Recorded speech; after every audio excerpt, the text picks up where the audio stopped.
To begin, open the Settings app on your iPhone. Next, scroll down to the bottom and tap on Apps. You can use the search bar to find Safari, or simply scroll down and tap on Safari. Again, scroll down and find the section labeled History and Website Data. Then tap Clear History and Website Data.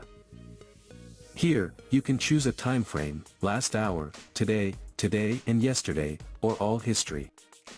You can also opt to close all tabs by turning the slider on. When you are ready, tap Clear History. Safari will then delete your browsing history, cookies, and other website data for the selected time frame. Any open tabs you chose to close will also be closed. So that's how you can clear Safari browser history on your iPhone.